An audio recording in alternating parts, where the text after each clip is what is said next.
Audrey, mon fils, m'a chassé le jour où il est devenu millionnaire à la loterie. Je n'ai pas besoin d'un père pauvre qui me freine, m'a-t-il dit.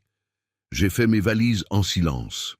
3 jours plus tard, il s'est rendu à la banque pour retirer son gain. Quand il m'a vu assis dans le salon VIP avec le conseiller, il s'est évanoui. Vous avez déjà vu quelqu'un s'évanouir de choc?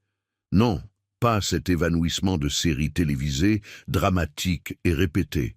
Je parle de ce véritable évanouissement où les jambes cèdent simplement, les yeux se révulsent et le corps s'effondre comme un sac de ciment sur le sol. C'est exactement ce que j'ai vu arriver à mon fils Julien ce mercredi 14 mai à 14h37 dans le salon VIP de la Banque Postale du 8e arrondissement de Paris. Il était entré précipitamment, presque en courant, avec sa femme Mélanie accrochée à son bras comme un sac de luxe. Tous deux habillés comme s'ils allaient à un gala. Lui en costume bleu marine avec l'étiquette du prix mal arrachée au poignet. Elle dans une robe orange criarde et des talons si hauts qu'elle semblait sur le point de basculer à tout moment. Ils venaient en souriant, parlant fort, planifiant à voix haute ce qu'ils allaient faire avec les 15 millions d'euros du loto. 15 millions. Le chiffre qui avait transformé mon fils en étranger en moins de 72 heures. Mais ils ne s'attendaient pas à me voir là, encore moins assis dans ce fauteuil en cuir bordeaux à côté du conseiller régional, monsieur Fabrice Duchamp, avec une tasse d'espresso dans la main et mon attaché-case en cuir véritable, cadeau que je me suis offert avec ma première prime, après 40 ans de labeur, posé élégamment sur mes genoux. Je portais mon costume gris anthracite, celui que j'avais acheté spécialement pour cette occasion. J'avais mis ma cravate bordeaux sobre, ce ton qui n'est pas agressif, mais qui dit « j'existe et je mérite le respect ». Et au poignet, brillant discrètement sous la lumière froide de la climatisation, se trouvait la montre en or de mon père, Henri. Le seul objet de valeur que j'avais gardé toutes ces années, mais qui ce jour-là avait une signification complètement nouvelle. Julien m'a vu en premier. J'ai vu le moment exact où son cerveau a traité l'information. Cet homme assis là, traité comme un client VIP, était le père qu'il avait chassé de chez lui 3 jours auparavant, le traitant de boulet et de père pauvre qui freine. La couleur a disparu de son visage, littéralement. C'était comme si quelqu'un avait débranché une prise et drainé tout le sang. Sa bouche s'est ouverte, mais aucun son n'en est sorti. Et Mélanie, cette vipère, a serré son bras et a chuchoté trop fort. « Julien, qu'est-ce que ton père fait ici ?» Monsieur Duchamp, qui était à mes côtés en train de réviser des documents, a levé les yeux avec ce sourire professionnel et a dit d'une voix ferme et polie « Bon après-midi, monsieur Julien. Monsieur Henri est arrivé avant vous. Nous étions justement en train de finaliser les procédures de son compte premium. » Premium. Ce mot est tombé au milieu de la salle comme une bombe. Premium. Mélanie a répété, sa voix stridente montant de 2 tons. « De quoi parle-t-il, Julien ?»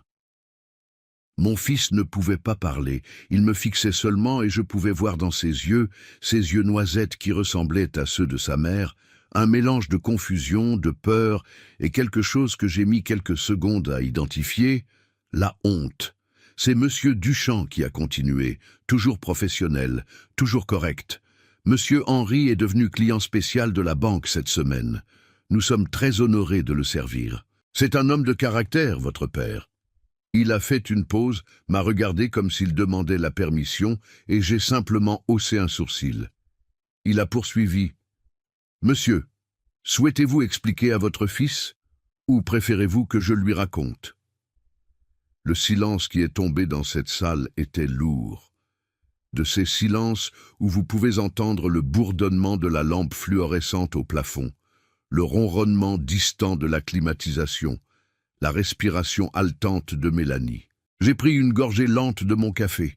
J'ai laissé le goût amer se répandre sur ma langue. J'ai regardé mon fils, cet homme de 42 ans que j'avais élevé seul après la mort de sa mère, que j'avais nourri en travaillant comme menuisier, que j'avais habillé avec les vêtements que je pouvais me permettre, que j'avais mis dans une école de commerce privée en payant 950 € par mois pendant 5 ans, en faisant des heures supplémentaires le soir et les week-ends. Et j'ai dit de la voix la plus calme possible, « Vous pouvez lui dire, monsieur Duchamp, mon fils mérite de connaître la vérité. » Et c'est là que Julien s'est évanoui. Ses jambes ont cédé, tout son corps s'est effondré, sa tête a heurté le coin de la table basse avec un bruit sec qui m'a fait fermer les yeux pendant 1 seconde. Mélanie a crié comme une hystérique. Elle s'est agenouillée, a commencé à lui taper le visage en criant « Julien! Julien! Quelqu'un appelle une ambulance !» Je n'ai pas bougé de ma chaise. J'ai simplement regardé cet homme étendu sur le sol, mon fils, ma création, ma plus grande erreur et ma plus grande douleur. Et j'ai pensé à tout ce qui s'était passé ces 3 derniers jours. J'ai pensé aux mots qu'il avait crachés à mon visage. J'ai pensé à la façon dont il m'avait poussé hors de sa vie au moment où l'argent était apparu. J'ai pensé à combien de nuits j'avais passé éveillé à me demander où j'avais échoué. Et j'ai pensé au secret que j'avais gardé pendant 40 ans. Le secret qui était sur le point de tout changer. Si vous voulez comprendre comment je suis arrivé à cette banque, comment un père de 68 ans qui vivait dans un modeste appartement à Montreuil est devenu client VIP pendant que son fils millionnaire s'évanouissait à ses pieds, alors restez avec moi dans cette histoire. Parce que ce que vous allez entendre ne parle pas seulement d'argent, mais de dignité, de trahison et de la leçon la plus dure qu'un fils puisse apprendre. Et si les histoires de dépassement et de justice touchent votre cœur, abonnez-vous à la chaîne Les Conseils de Papy, car ici, nous ne cachons pas la vérité, aussi douloureuse soit-elle. Vous savez ce que c'est de se réveiller à 5 heures du matin tous les jours pendant 15 ans ? Pas pour faire du yoga ou méditer, comme ces influenceurs Instagram l'enseignent. Se réveiller pour aller à l'atelier de menuiserie, scier du bois dans le froid, poncer des planches jusqu'à ce que vos mains saignent. C'était ma vie de 1983 à 1998. Je m'appelle Henri Dubois. J'ai 68 ans, et quand j'en avais 28, mon monde s'est effondré pour la première fois. Marguerite, ma femme, l'amour de ma vie, la femme qui me faisait rire même quand nous ne pouvions pas payer le loyer, est morte d'un cancer foudroyant. C'était un vendredi glacial de janvier. J'étais chez nous avec Julien, qui avait 4 mois à peine. Je me souviens du médecin me disant qu'il n'y avait plus rien à faire. Je me souviens du son de ma propre respiration dans cette chambre d'hôpital. Je me souviens d'être tombé à genoux dans le couloir et d'avoir senti une douleur dans la poitrine si forte que j'ai pensé mourir là même avec elle. Mais je ne suis pas mort parce qu'il y avait une vie qui dépendait de moi. Et cette vie avait besoin de moi entier, pas en morceaux. Marguerite était professeure de français dans un lycée de banlieue. Nous n'étions pas riches, mais nous ne manquions de rien. Nous avions suffisamment. Un appartement modeste, mais à nous, une voiture d'occasion qui fonctionnait, de la nourriture sur la table et des projets. Tant de projets. Quand elle est morte, j'ai dû tout recommencer. J'étais menuisier, je gagnais correctement ma vie, mais avec un bébé, les frais de garde, les dépenses médicales restantes. L'argent ne suffisait plus. J'ai commencé à prendre tous les chantiers possibles. Le jour, je travaillais à l'atelier. Le soir et les week-ends, je faisais des meubles sur commande dans mon petit garage. Je dormais 4 heures par nuit. Les premières années ont été les plus difficiles. Je m'occupais de Julien pendant que je travaillais. Il dormait dans un couffin à côté de mon établi. La nuit, quand il se réveillait en pleurant, je le berçais d'un bras et ponçais de l'autre main. Mes doigts étaient couverts d'échardes. Mon dos me faisait mal à force d'être courbé, mais je ne pouvais pas m'arrêter. Chaque meuble que je fabriquais, c'était de la nourriture sur la table. Chaque commande, c'était le loyer payé. Quand Julien a eu 3 ans, j'ai dû le mettre à la crèche municipale. Je gagnais environ 2200 € par mois en cumulant tout. Avec la crèche à 450 €, le loyer à 850, les courses, les factures, il restait à peine de quoi vivre. Vous savez ce que Julien m'a dit quand il avait 16 ans et qu'il a découvert combien je gagnais ? « Papa, tu gagnes une misère. Pourquoi tu ne cherches pas un vrai travail ? un vrai travail, comme si se lever avant l'aube pour construire des meubles n'était pas un vrai travail, comme si poncer du bois à genoux pendant des heures n'était pas un vrai travail. Mais j'ai avalé, j'ai souri, j'ai dit que ça allait s'améliorer, j'ai toujours dit que ça allait s'améliorer. Julien a grandi en ayant honte de moi. Ce n'est pas facile à écrire, mais c'est la vérité. Il avait honte du père qui arrivait aux réunions de parents avec de la sciure dans les cheveux parce qu'il venait directement de l'atelier. Il avait honte du père qui n'avait pas de voiture neuve pendant que les autres pères venaient chercher leurs fils dans des Audi flambant neuves. Une fois, il devait avoir 12 ans, il m'a demandé de ne pas venir le chercher à l'école. « Et papa, tu peux m'attendre au coin de la rue, c'est que les gars se moquent. » J'ai attendu au coin de la rue. Sous le soleil brûlant d'un après-midi de juin, avec mes sacs de course, j'ai attendu, caché, pour que mon fils n'ait pas honte de moi. Et pourtant, je l'aimais, ce garçon, de toutes les fibres de mon être. Quand il a terminé le lycée, il voulait faire une école de commerce privée parce qu'il n'avait pas été accepté dans les écoles publiques. Les frais de scolarité étaient de 950 € par mois.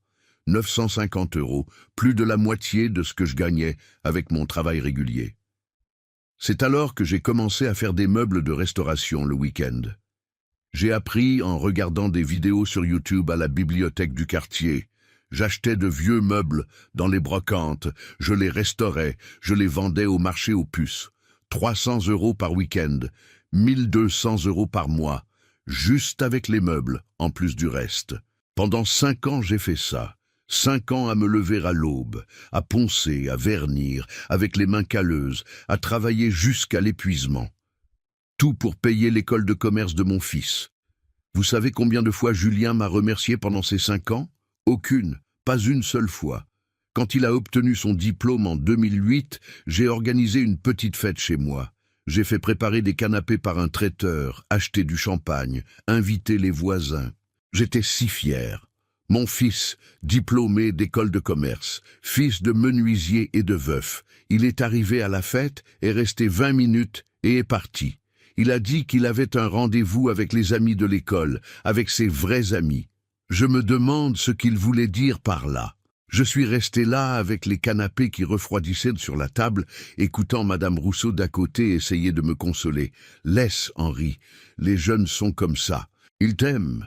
Il ne sait juste pas le montrer. » Mais je savais déjà, au fond, que ce n'était pas une question de ne pas savoir montrer. C'était une question de ne pas ressentir. Les années ont passé. Julien a trouvé un emploi dans une grande entreprise de conseil. Il a commencé à bien gagner sa vie, 3 500 € par mois.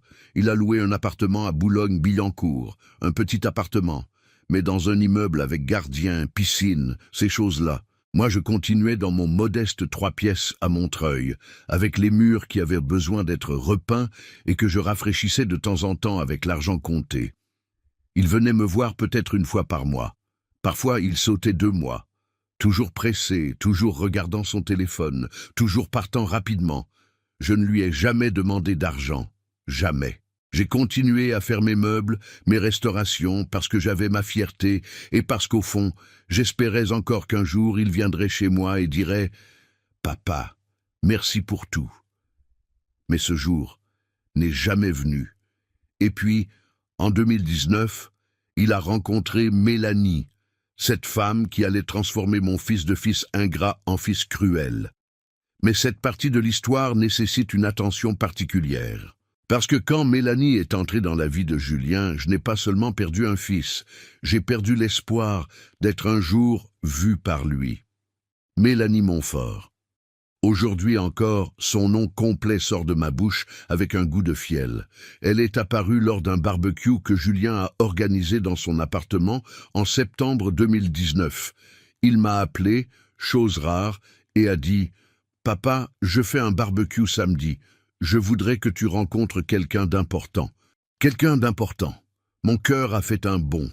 Cela faisait si longtemps qu'il ne m'incluait dans rien de sa vie que j'ai pensé que finalement, les choses allaient s'améliorer. J'ai acheté une chemise neuve dans un magasin du centre.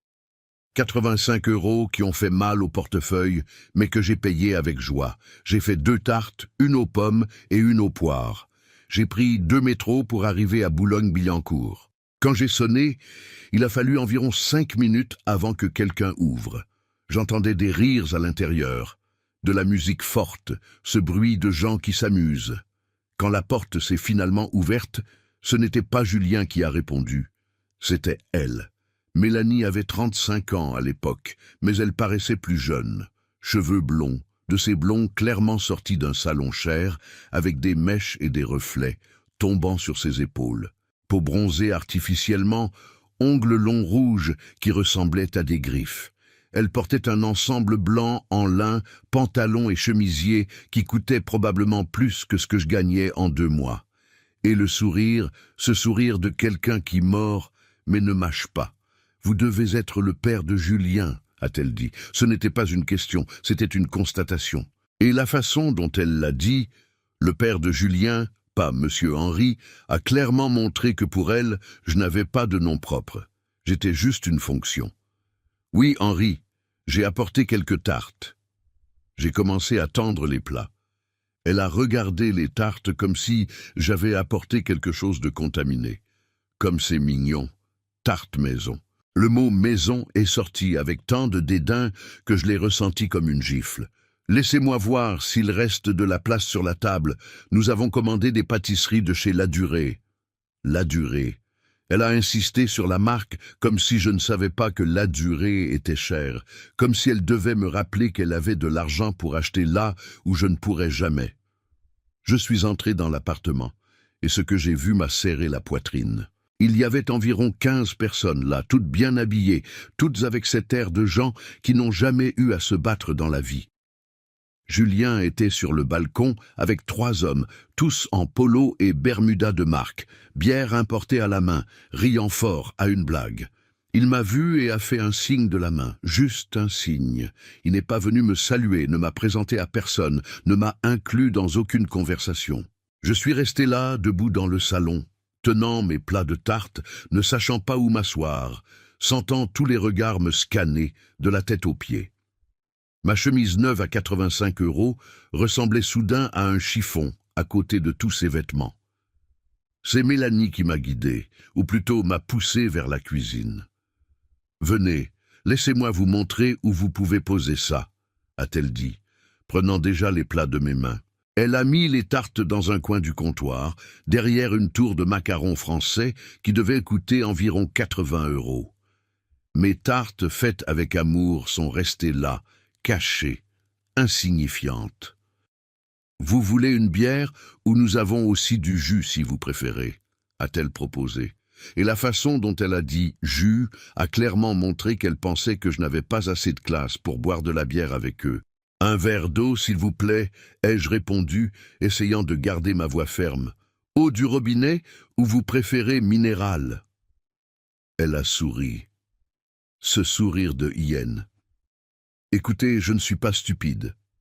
Je sais quand quelqu'un me rabaisse, mais c'était la petite amie de mon fils. Alors j'ai avalé et j'ai dit « du robinet, c'est parfait ».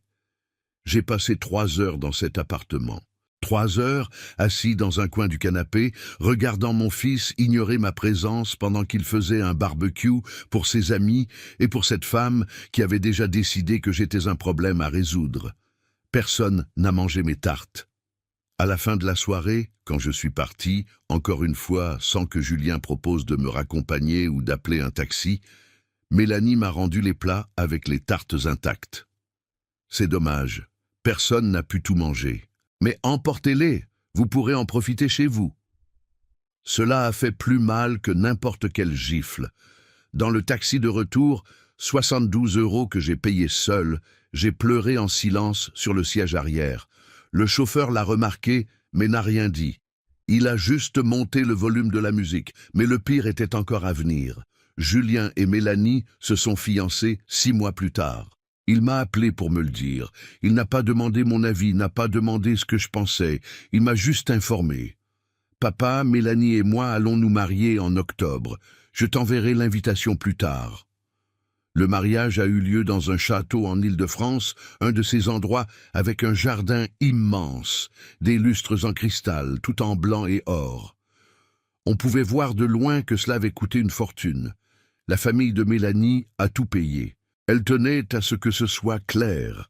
Quand j'ai reçu l'invitation 2 semaines avant le mariage, j'ai vu que mon nom était écrit à la main sur l'enveloppe, pas imprimé comme les autres, et il était accompagné d'une note séparée de Mélanie. Monsieur Henry, le mariage a un code vestimentaire, tenue de soirée. Si vous avez des questions, prévenez-moi que je vous recommande un magasin de location de costumes. Location de costumes. Comme si je n'étais pas capable d'acheter un costume de soirée. J'en ai acheté un.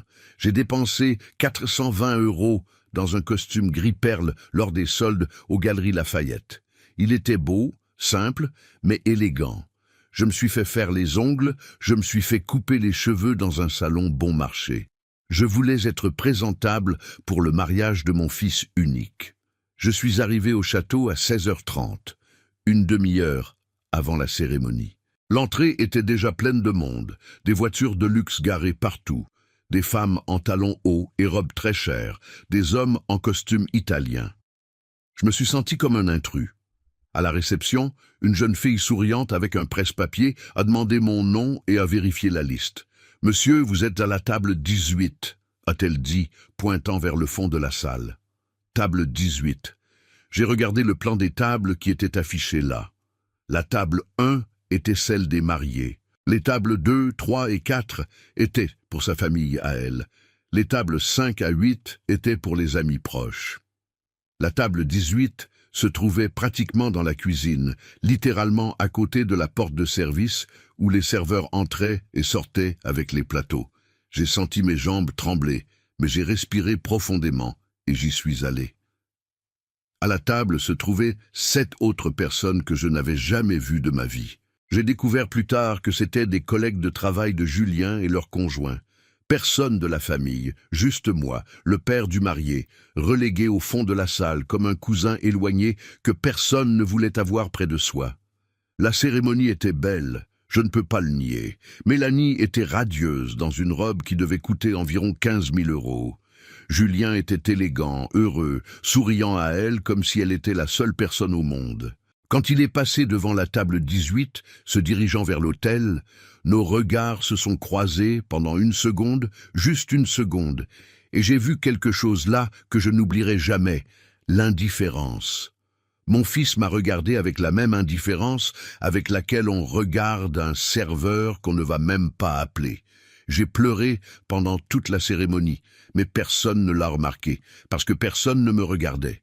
Au dîner, la nourriture était merveilleuse. Entrée de homard, plat principal de filet de bœuf sauce au vin, dessert aux 3 chocolats.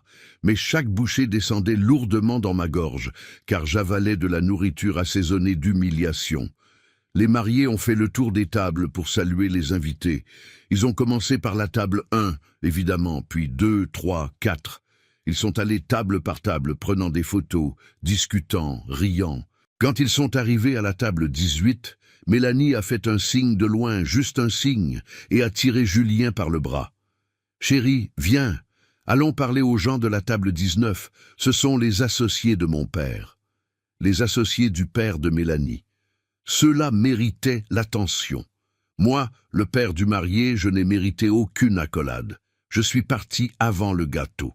Je n'ai pas pu rester, j'ai appelé un taxi, 89 €, et je suis retourné à Montreuil avec le cœur en lambeaux et les pieds douloureux dans les chaussures serrées que j'avais achetées spécialement pour ce jour. Sur le chemin, j'ai pensé à toutes les fois où j'avais imaginé le mariage de Julien. Depuis qu'il était petit, je rêvais de ce jour. Moi dansant avec lui lors de la valse père-fils, lui me remerciant dans son discours, moi pleurant d'émotion de voir mon garçon heureux. Mais aucun de ces rêves n'incluait une table au fond de la salle. Aucun d'eux n'incluait d'être traité comme un boulet. Et aucun d'eux n'a préparé mon cœur à ce qui allait suivre. Parce qu'après ce mariage, les choses n'ont fait qu'empirer. Mélanie avait obtenu ce qu'elle voulait, un mari qui l'idolâtrait et un beau-père qu'elle pouvait effacer de l'histoire. Et pendant 3 ans, c'est exactement ce qu'elle a fait. 3 ans se sont écoulés depuis ce mariage. 3 ans où mon contact avec Julien se résumait à des messages courts sur WhatsApp. « Bonjour papa, ça va ?» et 2 visites par an, à son anniversaire en août et à Noël. Ce n'était pas vivre, c'était survivre émotionnellement. Je continuais avec mes meubles, en faisant moins maintenant, car mon corps ne supportait plus le même rythme. 68 ans, ce ne sont pas 68 ans quand vous en avez passé 40 à travailler 14 heures par jour. Mes genoux me faisaient mal, mes mains avaient de l'arthrite, mon dos se plaignait chaque fois que je me penchais pour prendre un outil. Mais je continuais, parce que m'arrêter signifiait penser, et penser faisait plus mal que n'importe quelle douleur physique. C'était un samedi, le 22 avril, 10 heures du matin, que mon téléphone a sonné. Une de ces sonneries stridentes que vous configurez pour les appels importants. C'était Julien. Mon cœur s'est emballé. Il n'appelait jamais le samedi matin. Quelque chose n'allait pas. « Allô, fiston, tout va bien ?» J'ai répondu d'une voix déjà tremblante. « Papa, papa, j'ai gagné au loto !» Sa voix était si forte que j'ai dû éloigner le téléphone de mon oreille. De l'autre côté de la ligne, j'ai entendu Mélanie crier aussi, hystérique de joie. Du bruit de choses qui tombent, de verres qui s'entrechoquent, cette euphorie que seul le grand argent provoque. « Fiston, quoi? Gagner quoi ?» Je ne comprenais toujours pas. « Le loto, papa, les 6 numéros, 15 millions, 15 millions d'euros. » Le sol a disparu sous mes pieds. Je me suis assis sur la chaise de la cuisine, la main tremblant tellement que j'ai failli renverser la tasse de café que je buvais. « Mon Dieu, fiston, tu es sûr? Tu as bien vérifié ?» 3 fois. Mélanie a vérifié, j'ai vérifié. On a appelé la Française des Jeux et ils ont confirmé. C'est réel, papa, je suis millionnaire. On est millionnaire. Ce « on est millionnaire » m'a rempli d'un espoir stupide. Mais à ce moment-là, j'ai vraiment cru qu'il m'incluait, qu'après toutes ces années de froideur, l'argent allait me ramener mon fils. Comme je me trompais. « Papa, viens ici chez moi, viens célébrer avec nous. Je vais appeler tout le monde. Ça va être une fête. Prends un Uber, je paye. Non, attends, je vais t'envoyer un Uber maintenant. » Il m'a envoyé un Uber berline, un luxe que je n'avais jamais connu. Voiture sentant le neuf, siège en cuir doux, chauffeur poli m'appelant « monsieur » avec un respect authentique. Sur le chemin, je pleurais et souriais en même temps. Mon fils avait gagné au loto. Mon fils n'aurait plus besoin de se battre, n'aurait plus de soucis financiers, pourrait vivre tranquillement. Et le mieux, il m'avait appelé pour célébrer, m'avait inclus. Enfin, après tant de temps, j'allais être près de lui lors d'un moment important. Je me suis arrêté dans une boulangerie en chemin et j'ai acheté des ingrédients pour faire une tarte. J'y ai tenu. Tarte aux prunes, la recette de ma mère, la grand-mère que Julien n'a jamais connue, mais dont il adorait les histoires. J'ai utilisé les derniers 75 € que j'avais dans mon portefeuille pour ces ingrédients. Farine de qualité, œufs bio, prunes biologiques. Je voulais faire quelque chose de spécial. Je suis arrivé chez lui vers 13h30. La porte était entr'ouverte. De l'intérieur venait toute cette agitation, des voix animées, de la musique. J'ai sonné et poussé la porte. L'appartement était différent. Il y avait des gens que je n'avais jamais vus. Une femme d'environ 50 ans, très élégante, assise sur le canapé avec une mallette en cuir sur les genoux et une tablette à la main. Un homme en costume gris, lunettes, air sérieux, également avec des papiers étalés sur la table basse. Et Mélanie, au milieu du salon parlant sans arrêt, gesticulant, les yeux brillants d'une manière qui frôlait la folie. Donc, on va investir au moins la moitié en obligations, environ 30% dans l'immobilier, et le reste on le garde liquide pour... Elle s'est arrêtée quand elle m'a vu. Le sourire s'est figé. Ah, Monsieur Henri est arrivé. Monsieur Henri. Bah, beau-père, pas le père de Julien. Monsieur Henri, comme si j'étais le plombier venu réparer quelque chose. Bonjour Mélanie. J'ai apporté une tarte pour célébrer. J'ai levé le plat à 2 mains, fier de mon travail. Elle a regardé la tarte comme si j'avais apporté un rat mort. Oh, comme c'est mignon. Elle a pris le plat de mes mains et l'a posé sur le comptoir de la cuisine américaine, sans vraiment le regarder. On a déjà commandé des pâtisseries de chez Pierre Hermé, mais merci. Pierre Hermé, la pâtisserie la plus chère de Paris, où un petit gâteau coûte 45 €. Julien est apparu de la chambre, le téléphone collé à l'oreille, parlant avec quelqu'un d'investissement, d'action, de choses que je ne comprenais pas. Quand il m'a vu, il a fait un signe rapide, a articulé un « Salut papa » sans son, et a continué son appel. La femme sur le canapé s'est levée et s'est présentée. Lucienne Fabre, conseillère financière. Mélanie m'a engagé pour aider avec la planification patrimoniale. Elle m'a tendu la main de manière mécanique, tournant déjà le visage vers Mélanie avant même que je ne la serre correctement. Et l'homme en costume, maître Maurice Rivière, avocat spécialisé en succession et gestion de fortune. Gestion de fortune. 15 millions étaient devenus une fortune en quelques heures. Je me suis assis sur le canapé, ou plutôt je me suis coincé dans un coin du canapé car la table basse était remplie de papiers, graphiques, tableaux imprimés. Je suis resté là, silencieux, regardant tout ce va-et-vient pendant que je devenais invisible. Mélanie parlait sans arrêt. « On a besoin d'une nouvelle voiture. Cette Clio ne fait plus l'affaire. Je pense à un Range Rover. Qu'en pensez-vous? Et la maison? Il y a ce nouveau lotissement à Neuilly. Maison à 4 millions, piscine privée, sécurité 24h/24. » Julien avait raccroché et l'avait rejointe, tous les deux assis par terre, entourés de photos de propriétés de luxe imprimées depuis le site de l'agence immobilière. Celle-ci est magnifique, chérie. 5 chambres, barbecue haut de gamme, espace détente complet. Il pointait avec enthousiasme. Barbecue haut de gamme. Mon fils qui avait mangé toute sa vie sur mon petit barbecue en briques dans le jardin. Je suis resté là 2 heures. 2 heures à écouter des plans millionnaires, à entendre Mélanie rêver tout haut de voyage à Paris. Non, attendez, ils étaient déjà à Paris. Voyage aux Maldives, à Dubaï, au Japon. 2 heures à voir mon fils se transformer en quelqu'un que je ne reconnaissais pas. Jusqu'à ce que moi, innocent, stupide, trop plein d'espoir, j'ouvre la bouche. « Fiston !» Ma voix est sortie basse, presque timide. « Tu ne vas pas aider Monsieur Valentin du garage, tu te souviens? Il te ramenait à l'école tous les jours pendant 2 ans. Il n'a jamais rien demandé. » Le silence qui est tombé dans la pièce était lourd.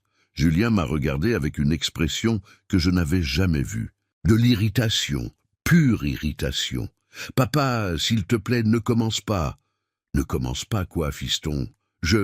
Monsieur Valentin me ramenait parce qu'il allait dans la même direction. Ce n'était pas une faveur, et je remplissais toujours son réservoir. Ce n'était pas gratuit. » Mensonge, mensonge éhonté.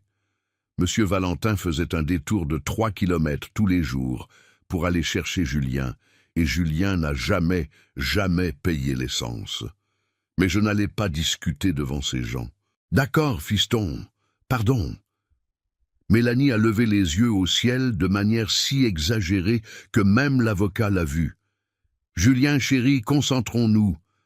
Nous avons beaucoup à décider aujourd'hui. » Elle a ramené son attention vers les tableaux. C'est à ce moment-là que j'aurais dû partir, prendre mes affaires, ma tarte que personne n'allait manger, et rentrer chez moi avec le reste de dignité qui me restait. Mais je ne suis pas parti, parce que cette petite partie idiote de mon cœur avait encore l'espoir qu'à tout moment mon fils allait se souvenir que j'étais là et allait m'inclure dans la conversation, allait me demander ce que je pensais, allait partager cette joie avec moi, vraiment. À 17 heures, la conseillère financière et l'avocat sont partis. Mélanie a commandé des sushis, 280 € de sushis et sashimi. Quand c'est arrivé, elle a servi sur le comptoir de la cuisine et a appelé Julien. « Je ne vais même pas prendre d'assiette, chérie. Mangeons directement dans les barquettes. Je meurs de faim. » Ils ont mangé là, tous les deux, parlant à voix basse, de l'agenda de la semaine suivante. Réunion à la banque, visite des maisons, essai routier chez le concessionnaire. Ma tarte restait coincée sur le comptoir, et personne ne m'a proposé de sushi. C'est là, à ce moment pathétique, assis sur le canapé, regardant mon fils manger de la nourriture chère, sans même se souvenir que son père était là, que quelque chose en moi a commencé à se fissurer. Ça n'a pas cassé encore, mais c'était fissuré. « Fiston, je crois que je vais y aller. Il se fait tard. » Je me suis levé, j'ai pris mon sac. « D'accord, papa. Au revoir. » Je t'appelle plus tard. Il n'a même pas levé les yeux. Il était sur son téléphone à regarder quelque chose, riant de quelques bêtises. Mélanie est venue jusqu'à la porte avec moi. Toujours elle, jouant le rôle de l'épouse polie. Merci d'être venu, monsieur Henry. C'était bien de vous avoir ici. Un mensonge si évident que ça a fait mal. Je suis descendu par les escaliers. Je ne voulais pas attendre l'ascenseur parce que j'étais sur le point de pleurer et je n'allais pas lui donner le plaisir de me voir faible. Dans le hall, je me suis assis sur un banc de l'espace commun et j'ai pleuré. J'ai pleuré en silence, essuyant les larmes du dos de la main, essayant de ne pas faire de bruit. Un Uber standard pour rentrer, 28 € partagés avec 2 autres personnes. Moi qui étais arrivé dans un Uber berline, cadeau du fils millionnaire. La tarte est restée là-bas. Je l'ai oubliée. Ou peut-être que je ne l'ai pas oubliée. Peut-être que je l'ai laissée exprès, espérant qu'à un moment Julien verrait cette tarte, se souviendrait de moi et ressentirait au moins une once de remords. Mais il n'a rien ressenti, parce que 2 jours plus tard, le pire était encore à venir. Et quand le pire est arrivé, c'est arrivé avec des mots si tranchants qu'ils ont coupé plus profondément que n'importe quel couteau. Dimanche, 19h. Julien m'a appelé, me demandant de revenir. « Papa, viens dîner avec nous. Mélanie a fait des lasagnes. » Mélanie faisant des lasagnes. Cette femme que je n'avais jamais vue faire frire un œuf. Mais j'y suis allé parce que je suis père. Et un père, c'est comme ça. Même après avoir été oublié sur le canapé, même après avoir vu sa propre tarte être ignorée, on y va quand on nous appelle. On croit encore que cette fois, ce sera différent. J'ai pris le métro, 2 correspondances, 1h10 de trajet. J'aurais pu demander un Uber, mais mes 75 € de la tarte faisaient encore mal au budget. Je suis arrivé à 20h30. La porte était verrouillée cette fois. J'ai sonné et attendu. Ça a pris du temps. J'ai entendu des pas traînants, quelqu'un se plaindre. Qui c'est à cette heure? Et finalement Julien a ouvert. Il était en short et vieux t-shirt, les cheveux en bataille, l'air de quelqu'un qui avait dormi tout l'après-midi. Dans ses yeux, cette lueur un peu désorientée de quelqu'un qui est encore en train de réaliser que sa vie a changé du jour au lendemain. « Salut, papa. Entre. » Pas d'accolade, pas de « content que tu sois venu ». Juste un « entre » monosyllabique, et il tournait déjà le dos, retournant au canapé où il regardait quelque chose à la télé. Mélanie était dans la cuisine. Quand je suis entré, j'ai vu qu'il n'y avait pas de lasagne du tout. Il y avait des emballages de livraison éparpillés sur le comptoir, nourriture libanaise, falafel, houmous, taboulé. « Ah, monsieur Henry. Oui, j'ai changé d'avis sur les lasagnes. J'ai trouvé ça trop compliqué. J'ai commandé de la nourriture. » Elle n'a même pas levé les yeux vers moi en parlant, occupée à regarder son téléphone. Trop compliqué de faire des lasagnes le jour où vous venez de gagner 15 millions d'euros. Logique. Pas de problème. Je peux manger n'importe quoi, ai-je répondu en gardant un ton neutre. Le dîner était étrange, silencieux. Julien mangeait en regardant son téléphone. Mélanie mangeait en regardant son téléphone. Moi, je mangeais en regardant mon assiette, essayant de ne pas laisser le malaise m'étouffer avec les falafels. C'est quand nous avons terminé que ça a commencé. J'avais apporté un petit sac avec quelques fruits que j'avais achetés au marché de Montreuil. Oranges, bananes, pommes, des choses simples. Je les ai mis dans leur réfrigérateur, qui était presque vide d'ailleurs. Au fait, j'ai apporté quelques fruits pour vous. Je les ai achetés au marché. Ils avaient l'air bons. Mélanie a ouvert le réfrigérateur, a vu les fruits et a laissé échapper un petit rire. Ce genre de rire qui n'a aucun humour, seulement du venin. « Oh, comme c'est mignon! Fruit du marché !» Elle a pris une orange, l'a examinée comme si c'était un objet étrange. « Julien, chéri, on va commencer à acheter chez la grande épicerie maintenant, des fruits bio. Tu sais, ceux qui viennent dans des caisses en bois. Des fruits dans des caisses en bois. 15 € la pomme, 35 € le kilo d'orange, pendant qu'il y a des gens qui meurent de faim dans le monde. Mais j'ai encore avalé. Fiston, j'ai commencé, ma voix sortant plus faible que je ne le voulais. Mon réfrigérateur est tombé en panne la semaine dernière. Le technicien a dit qu'il n'y a pas de réparation possible. Il faut le remplacer. Ça coûte environ 700 € pour un nouveau. Je me demandais si tu ne pourrais pas... Je n'ai pas terminé la phrase. Le visage de Julien a changé. C'était instantané. Les yeux se sont écarquillés. La mâchoire s'est serrée. Cette veine sur son front qui avait toujours sauté quand il était nerveux a commencé à pulser. « Sérieusement, papa ?» Sa voix est sortie entre ses dents. « Tu es venu ici pour demander de l'argent ?»« Fiston, ce n'est pas demander. » »« Ce n'est pas demander. » Il s'est levé de sa chaise. Sa voix a monté de 2 tons. « Alors c'est quoi?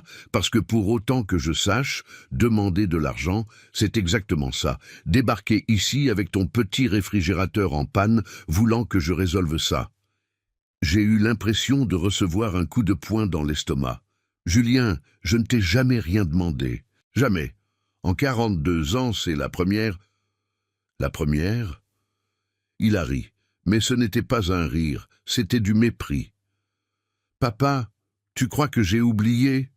Oublié toutes les fois où tu es passé rapidement ici et tu as mentionné que le gaz avait augmenté, que la facture d'électricité était chère, que le médicament pour la tension avait monté. Je suis resté figé parce que oui, j'avais mentionné ces choses, mais jamais, jamais comme une demande d'aide. C'était juste des conversations, des commentaires sur la vie, le genre de choses que les pères disent à leurs fils. Ou du moins, c'est ce que je pensais. Fiston, je n'ai jamais voulu que tu me donnes de l'argent ces fois-là. Je parlais juste. Parlais. Mélanie est entrée dans le salon, les bras croisés, cette posture de quelqu'un qui attendait ce moment depuis longtemps. « Monsieur Henry, vous savez ce qu'est la manipulation émotionnelle ? C'est exactement ça. Lancer des commentaires, créer de la culpabilité jusqu'à ce que la personne se sente obligée d'aider. Manipulation émotionnelle. » Elle venait de m'accuser de manipulation émotionnelle. « Mélanie, j'ai essayé de parler, mais ma voix a failli. »« Julien, on doit parler de ça. » Elle s'est tournée vers lui, la main sur son épaule. Ce geste de possession. « Ton argent va attirer beaucoup de monde. Beaucoup de gens de l'extérieur. Beaucoup de gens de l'intérieur de la famille. On doit établir des limites maintenant, avant que ça devienne une boule de neige. Des limites. » Elle parlait de moi comme si j'étais une menace extérieure, comme si j'étais une de ces personnes qui apparaissent de nulle part quand quelqu'un gagne au loto. « Papa !» Julien a passé sa main sur son visage, ce geste de quelqu'un qui est épuisé. « Mélanie a raison. On doit faire attention. Cet argent, c'est notre avenir. On ne peut pas le distribuer à tout le monde qui apparaît avec un problème. Tout le monde qui apparaît avec un problème. J'étais devenu tout le monde. Julien, ma voix est sortie brisée. Je suis ton père. Et je suis ton fils. Il a explosé complètement. Je sais que tu m'as élevé seul. Je sais que c'était difficile. Je sais tout ça. Mais jusqu'à quand, papa? Jusqu'à quand je vais devoir porter cette dette? Jusqu'à quand je vais devoir me sentir coupable de vouloir avoir une bonne vie? Chaque mot était un coup de poignard. « Je ne t'ai jamais rien réclamé, » ai-je murmuré. « Tu n'as pas réclamé. Ton existence est une réclamation. Chaque fois que je te vois dans cette maison qui tombe en ruine, chaque fois que tu arrives ici avec tes vêtements simples, tes petites tartes maison, c'est une réclamation silencieuse. C'est un rappel que j'ai ce que tu n'as pas. » J'ai senti mes jambes faiblir. Je me suis appuyé contre le mur parce que j'étais sûr que j'allais tomber. « Fiston !» C'était tout ce que je pouvais dire. « Fiston !»« Julien, calme-toi. » Mélanie a mis sa main sur sa poitrine, jouant ce petit théâtre d'épouse inquiète, mais dans ses yeux j'ai vu de la satisfaction. Elle aimait ça. « Chérie, ton père doit comprendre. On va avoir beaucoup de réunions importantes cette semaine avec des banquiers, des investisseurs, des gens sérieux. On doit se concentrer. On ne peut pas passer notre temps à résoudre des problèmes de famille. » Problème de famille. J'étais un problème de famille. C'est à ce moment-là que c'est arrivé. Je tenais dans ma main une tasse en porcelaine blanche avec un liseré doré. Une tasse que ma mère m'avait donnée quand je m'étais marié avec Marguerite. une des seules choses que j'avais gardées toutes ces années et que j'avais bêtement apportée pour prendre un café là-bas pendant qu'il dînait. Mes mains tremblaient tellement que la tasse a glissé. Elle est tombée sur le carrelage, a explosé en 1000 morceaux. Le bruit a résonné dans la pièce comme un coup de feu. Mélanie a sursauté de manière dramatique, la main sur la poitrine. « Mon Dieu, regardez, il a cassé notre vaisselle. Julien, c'est de la collection qu'on a reçue pour le mariage. » Non, ce n'était pas le cas. Cette tasse était à moi. Mais elle a menti effrontément, et Julien ne m'a pas défendu. Pardon. Je me suis agenouillé pour ramasser les morceaux, les mains tremblantes, les larmes commençant à brouiller ma vision. « Laisse papa, la femme de ménage nettoiera demain. » Julien a parlé avec une telle froideur que les morceaux de la tasse ont semblé moins tranchants que ses mots. Je me suis relevé, j'ai regardé mon fils, vraiment regardé, et j'ai vu un étranger. Julien, ma voix était ferme maintenant, ferme et glaciale. Dis-moi une chose, quand tu as gagné cet argent, quel a été ton premier sentiment? Le bonheur ou le soulagement de ne plus avoir besoin de moi? Le silence était absolu. Il n'a pas répondu. Et l'absence de réponse était une réponse suffisante. « Papa, je pense qu'il vaut mieux que tu rentres chez toi. » Mélanie s'est avancée, prenant déjà mon sac qui était sur le canapé et me le tendant. Ça a été une longue journée pour tout le monde. On doit se reposer. Julien a une réunion à la banque mercredi matin pour retirer son gain. Beaucoup de choses à régler. Mercredi matin, réunion à la banque. J'ai pris mon sac. Je n'ai rien dit. J'ai juste regardé Julien une dernière fois, attendant, espérant encore, même après tout, qu'il dise quelque chose, qu'il me demande de rester, qu'il s'excuse, qu'il redevienne mon fils. Mais il ne l'a pas fait. Au revoir, papa. Je t'appelle plus tard. Je suis sorti de cet appartement le dos droit et la tête haute, mais dans l'ascenseur, seul, je me suis effondré. J'ai pleuré à chaque seconde des 12 étages jusqu'au rez-de-chaussée. J'ai pleuré à l'arrêt de métro en attendant la rame. J'ai pleuré en silence dans le métro bondé du dimanche soir, priant pour que personne ne me reconnaisse, que personne ne demande ce qui s'était passé. Je suis arrivé chez moi à 23 heures. La maison vide, le réfrigérateur en panne bourdonnant d'irritation, les morceaux de mon cœur éparpillés sur le chemin. Mais c'est là, assis, seul dans ma cuisine sombre, que quelque chose a changé. Ce n'était pas de la colère, ce n'était pas du ressentiment, c'était de la clarté, une clarté froide, tranchante, libératrice. Je me suis levé, j'ai allumé la lumière, je suis allé dans ma chambre et j'ai ouvert la vieille armoire en bois. Au fond, sous des couvertures que je n'utilisais pas depuis des années, se trouvait une boîte à chaussures décolorée. Je l'ai ouverte. À l'intérieur se trouvaient des documents que je gardais depuis des décennies. Des papiers jaunis, une photo de Marguerite, son certificat de décès et une enveloppe Kraft avec l'entête d'un cabinet d'avocats. Maître Eugène Bernard, avocat pro bono. À l'intérieur de l'enveloppe, une lettre datée de 2 semaines auparavant. Cher Monsieur Henry, c'est avec une immense satisfaction que nous vous informons qu'après 38 ans de procédure, le dossier Neru 5472-1985 a abouti. Vous avez droit à une indemnisation d'un montant de 1 900 000 € relative à la dissolution irrégulière de la société dont votre défunte épouse était associée. 1 900 000 €, de l'argent qui était à moi.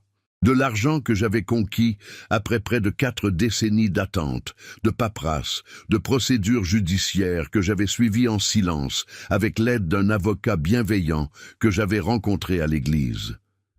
De l'argent que j'allais utiliser pour aider Julien, pour le surprendre, pour lui faire voir que le père pauvre qui freine avait en fait réussi à assurer un meilleur avenir pour nous deux.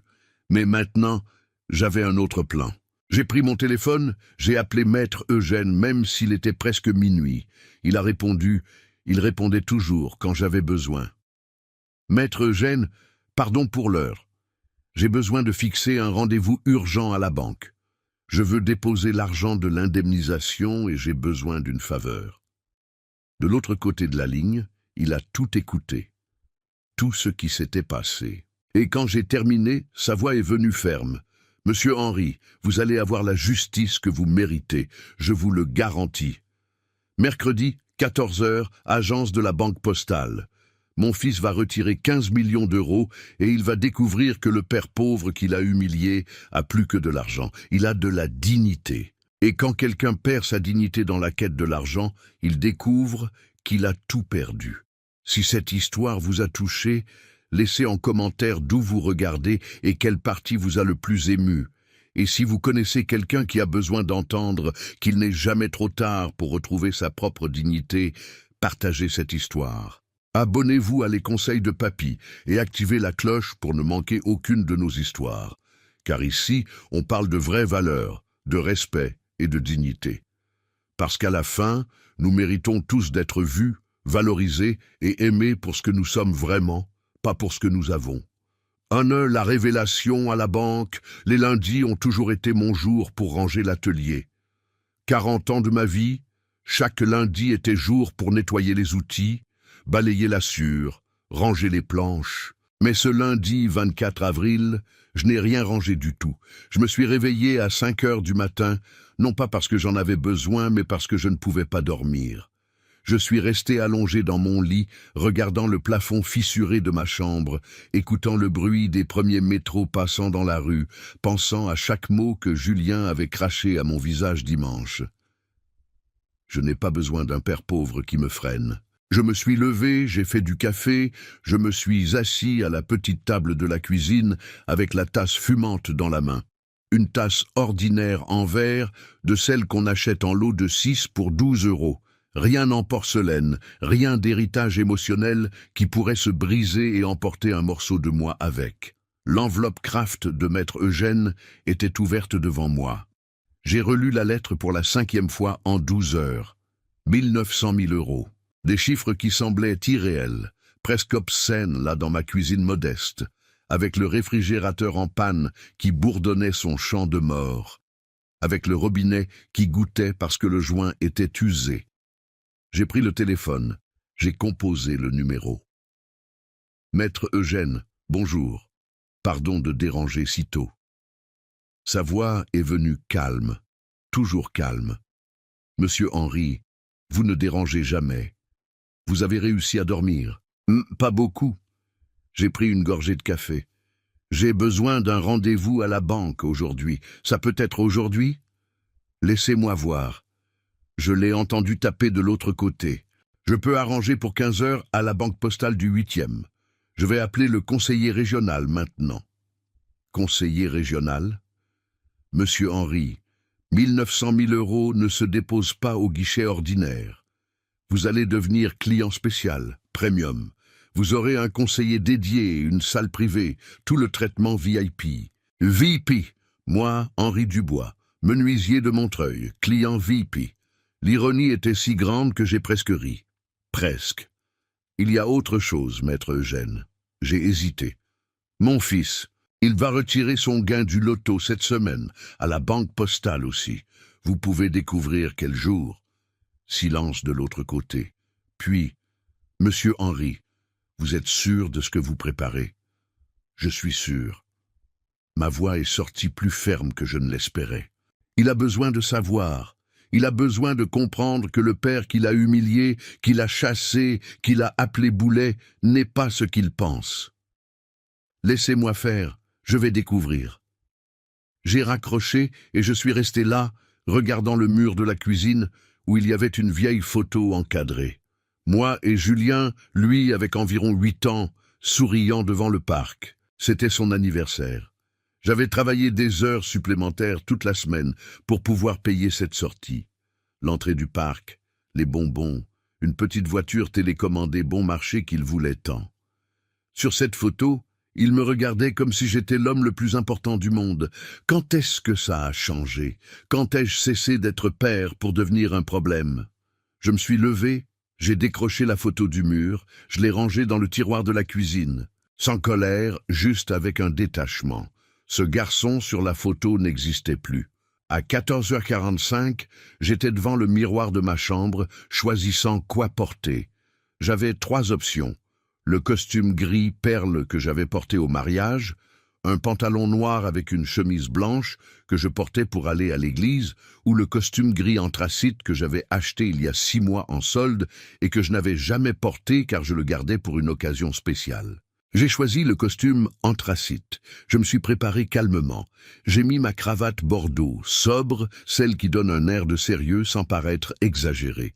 J'ai coiffé mes cheveux gris en arrière, j'ai mis mes chaussures en cuir que j'avais achetées en 2019 et que je ne portais qu'au mariage et anniversaire. Et j'ai pris la montre en or de mon père, Henri Senior. Mes doigts ont tremblé quand j'ai ouvert la petite boîte en velours où elle était conservée. Cela faisait des années que je ne la portais pas. J'avais peur de la perdre, de la casser, de me la faire voler dans le métro. Mais ce jour-là, j'en avais besoin avec moi. J'avais besoin de sentir son poids sur mon poignet, comme si mon père était là en train de dire « Vas-y Henri, tu le mérites ». Je l'ai mise au poignet gauche. Le métal froid contre la peau m'a donné des frissons. J'ai pris mon attaché-case en cuir, l'authentique que j'avais acheté avec ma première prime, après avoir arrêté les meubles sur commande et avoir trouvé un emploi fixe de responsable d'atelier dans une école de menuiserie. 200 € par mois, du lundi au vendredi, avec contrat. C'était le premier argent propre que j'avais gagné après 40 ans dans l'informel. Avec cette première prime, j'avais acheté cet attaché-case, 210 € dans un magasin des Champs-Élysées. La vendeuse m'avait regardé avec dédain. Mes vêtements simples, mon allure de quelqu'un qui n'avait pas d'argent. Mais quand j'avais posé les billets sur le comptoir, son regard avait changé. Je n'avais jamais oublié ce moment. La sensation de pouvoir acheter quelque chose de qualité sans avoir besoin d'échelonner les paiements, sans avoir besoin de demander une réduction, sans avoir besoin de s'humilier. Et ce jour-là, en allant à la banque, j'allais ressentir ça à nouveau, mais multiplié par des millions.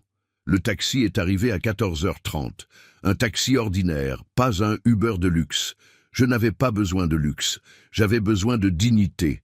Sur le chemin, le chauffeur a essayé d'engager la conversation. « Vous allez au centre pour le travail, monsieur ?»« Je vais régler quelques affaires à la banque. » ai-je répondu en regardant par la fenêtre. « Les banques, c'est toujours une prise de tête, hein? Les files d'attente, la bureaucratie. » Aujourd'hui, il n'y aura pas de file d'attente. J'ai parlé plus pour moi-même que pour lui. Je suis arrivé à la banque postale à 14h55. Le bâtiment imposant, tout en verre, reflétant le soleil de l'après-midi. Des gens entrant et sortant, la plupart avec un air fatigué, portant des papiers, se plaignant de l'attente. Je suis entré par la porte principale et une réceptionniste m'a arrêté. « Bonjour, monsieur. Vous avez rendez-vous ?»« Oui. Henri Dubois. Rendez-vous avec monsieur Fabrice Duchamp, conseiller régional. » Elle a vérifié sur l'ordinateur. Son expression a instantanément changé. Les yeux se sont légèrement écarquillés. Le sourire s'est élargi, la posture plus droite. « Ah oui, monsieur. Vous êtes client premium. S'il vous plaît, suivez-moi. Je vais vous conduire directement au salon VIP. » Client premium. Elle a dit cela à voix haute et les gens autour ont regardé. Un homme d'environ 70 ans, bien habillé mais sans excès, traité comme un client premium. Je suis monté dans l'ascenseur exclusif, celui qui ne fonctionne qu'avec une carte d'accès. La réceptionniste a utilisé la sienne et a appuyé sur le 10e étage. Quand les portes se sont ouvertes, c'était un autre monde. Moquette silencieuse, climatisation à la température parfaite, fauteuils en cuir, tableaux au mur. Et le silence. Ce silence de grand argent, où les problèmes se règlent à voix basse et avec discrétion. Par ici, monsieur Dubois. Le salon VIP avait une table en acajou, 6 fauteuils en cuir bordeaux, une immense fenêtre avec vue sur la Seine et un mini-bar avec de l'eau, du café expresso et même du champagne. Monsieur Duchamp m'a reçu personnellement. Un homme d'environ 45 ans, costume bleu marine impeccable, cravate rouge, un sourire authentique qui m'a surpris. « Monsieur Henri, quel plaisir de vous revoir. » Il a tendu la main, et quand je l'ai serrée, il l'a couverte de son autre main. Ce geste de chaleur humaine véritable, je ne l'ai pas reconnu immédiatement. Monsieur Duchamp, pardon, mais vous ne vous souvenez pas de moi, n'est-ce pas? C'est normal, j'étais enfant. Fabricou, le fils de Madame Marcel. Madame Marcel? Le nom m'a frappé comme un éclair. Madame Marcel, la couturière d'Aubervilliers. Oui, ma mère. Il a souri, les yeux légèrement embués.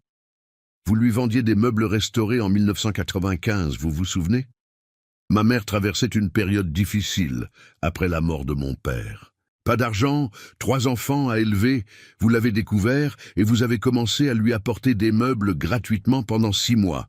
Vous disiez que c'était des invendus qui allaient partir à la déchetterie, mais je savais que ce n'était pas des invendus.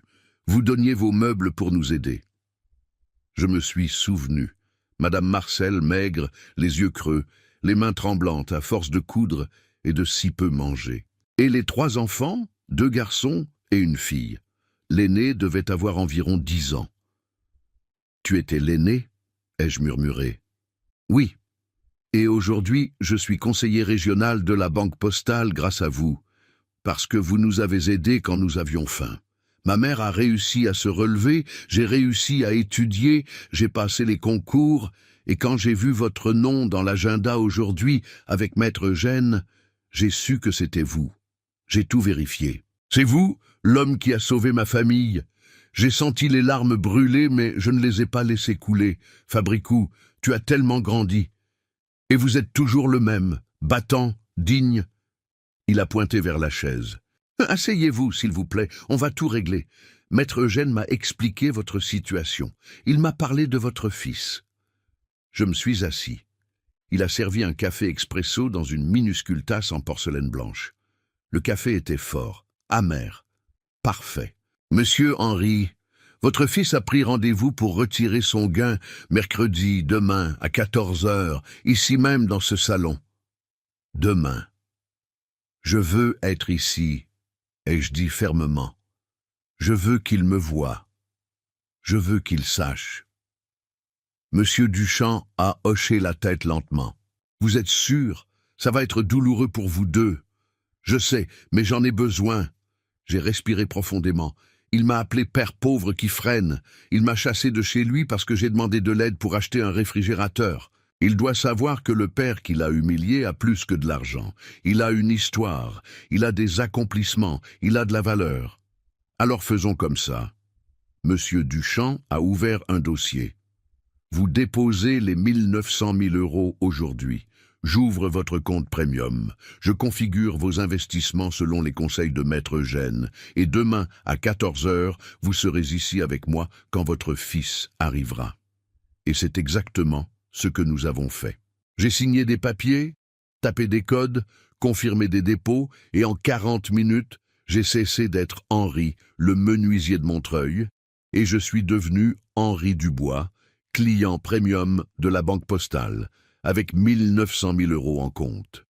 Quand je suis sorti de la banque à 17 heures, le soleil commençait à descendre. La lumière dorée frappait les bâtiments de verre de la Seine.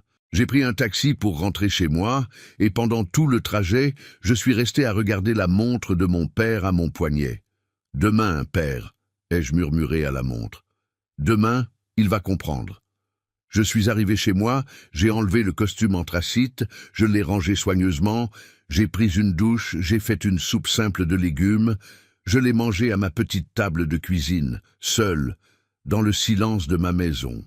Et pour la première fois depuis des semaines, j'ai dormi toute la nuit, sans cauchemar, sans angoisse, parce que je savais que le lendemain, à 14 heures, mon fils allait apprendre la leçon la plus dure de sa vie. Et quand l'orgueil et l'argent aveuglent un fils, seule la vérité nue et crue peut lui ouvrir les yeux. Mercredi, le jour du règlement de compte. Je me suis réveillé à 6 heures du matin, même sans avoir mis le réveil. Le corps savait que ce jour était différent. Je me suis levé, j'ai ouvert la fenêtre de la chambre, j'ai laissé entrer l'air frais du matin. Paris en mai a un air qui sent le printemps, et ce jour-là, même l'air me semblait plus léger. J'ai fait du café. Je me suis assis dans la cuisine et pour la première fois en 42 ans, j'ai regardé la photo de Marguerite sans sentir cette oppression dans la poitrine. J'ai pris le cadre qui était sur l'étagère du salon, elle souriante en robe d'été, les cheveux au vent, cette allure décontractée qui m'avait fait tomber amoureux à 19 ans. Tu savais, n'est-ce pas? J'ai parlé à la photo, comme si elle pouvait m'entendre. Tu savais que cette société allait valoir quelque chose un jour. Ce n'était pas pour rien que tu insistais tant sur ces papiers, même quand tout allait mal. Marguerite avait été professeure, mais aussi associée minoritaire dans une petite maison d'édition, Éditions Lumière. Elle avait investi ses économies en 1981, 15% de la société, 45 000 francs de l'époque. La maison d'édition avait commencé bien. Elle publiait des livres de poésie, de littérature française, avait 3 auteurs prometteurs. Mais en 1983, avec la crise économique, les choses avaient déraillé.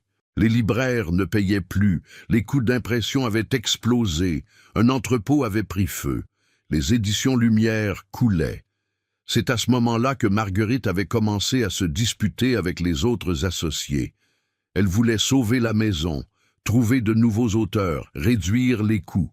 Mais les 2 associés majoritaires, Claire Favre et Philippe Arnaud, voulaient tout fermer, déclarer faillite, chacun suivant son chemin. Je me souviens des discussions à la maison. Marguerite arrivait stressée, en colère, disant que les associés cachaient quelque chose, qu'il y avait de l'argent qui entrait, mais qui n'apparaissait pas dans les rapports.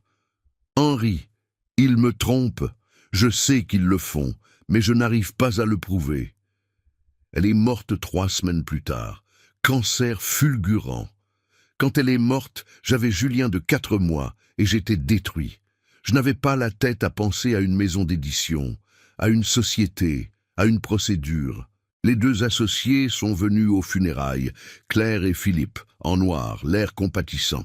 Et 2 semaines plus tard, ils sont apparus à ma porte avec une proposition. « Monsieur Henri, la maison d'édition est en faillite. On ne peut pas continuer. On va fermer les activités. On vous offre 10 000 francs pour la part de Marguerite. C'est tout ce qu'on peut. 10 000 francs. À l'époque, ça semblait être de l'argent. Je n'avais rien. J'avais besoin de quelque chose pour recommencer. J'ai signé, j'ai pris l'argent et j'ai essayé de poursuivre ma vie. Et les éditions Lumière ont fermé leurs portes en mai 1983. Ou du moins, c'est ce qu'ils ont dit. Parce qu'en 1997, 14 ans plus tard, je regardais le journal télévisé et j'ai failli tomber de ma chaise. Le reportage parlait d'une maison d'édition qui venait de signer un contrat millionnaire avec une grande chaîne de distribution pour publier une nouvelle collection de classiques français. Le nom de la maison, Éditions Lumière en compagnie limitée. La même maison. Sauf que maintenant, elle n'était plus en faillite. Elle était géante. Catalogue de 500 titres, bureau dans 3 pays, contrat avec de grands auteurs français et internationaux.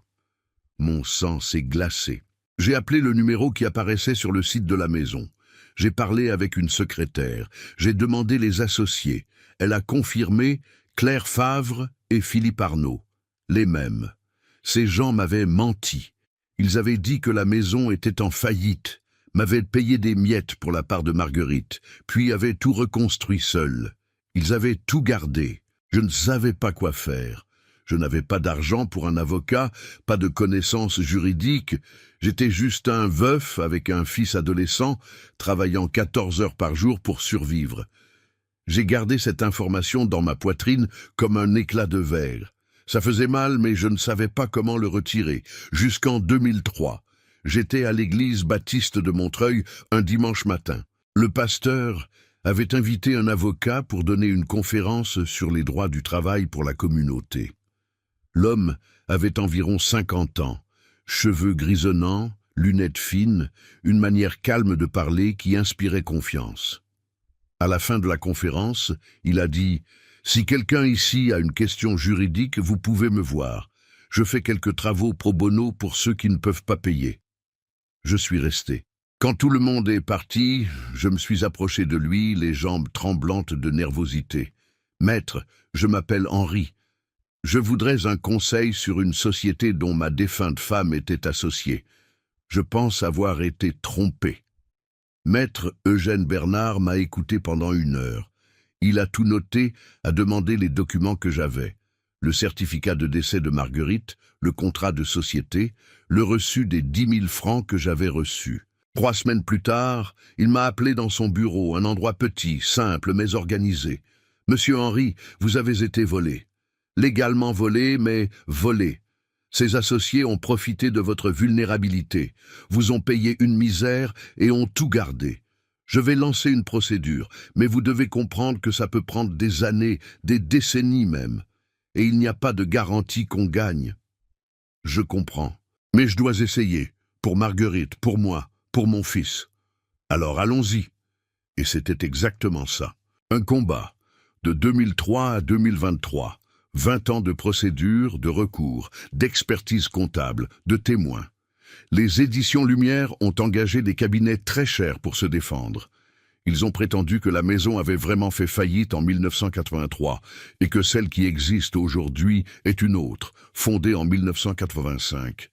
Mais Maître Eugène a prouvé que c'était la même. Même raison sociale, mêmes associés, continuité fiscale.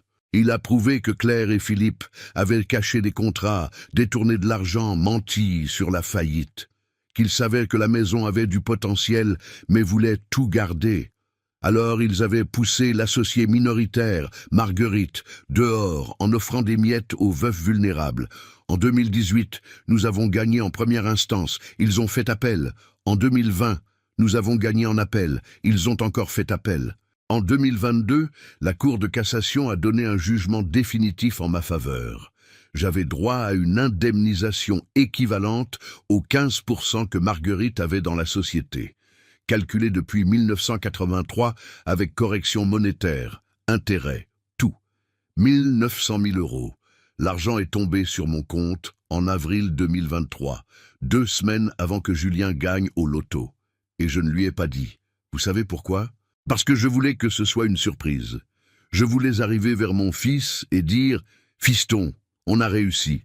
Après 40 ans, on a obtenu justice pour ta mère. Cet argent est à nous. On va l'utiliser pour avoir une vie meilleure ensemble. » J'avais des projets. Je voulais l'aider à mieux investir. Je voulais voyager avec lui. Je voulais enfin avoir cette relation père-fils que nous n'avions jamais eue. Je pensais que l'argent allait nous rapprocher. Mais alors est venue la loterie, 15 millions. Et mon fils a montré qui il était vraiment. Il a montré que ça n'avait jamais été une question d'avoir ou de ne pas avoir d'argent. C'était une question de caractère ou de son absence. Ce mercredi matin, à 10 heures, j'ai appelé Maître Eugène. « Je suis prêt », ai-je dit. « Vous êtes un homme fort, monsieur Henry. Votre femme serait fière. » J'ai raccroché. J'ai mis le même costume anthracite, la même cravate bordeaux sobre. J'ai mis la montre en or de mon père. J'ai pris mon attaché-case en cuir et je me suis regardé dans le miroir.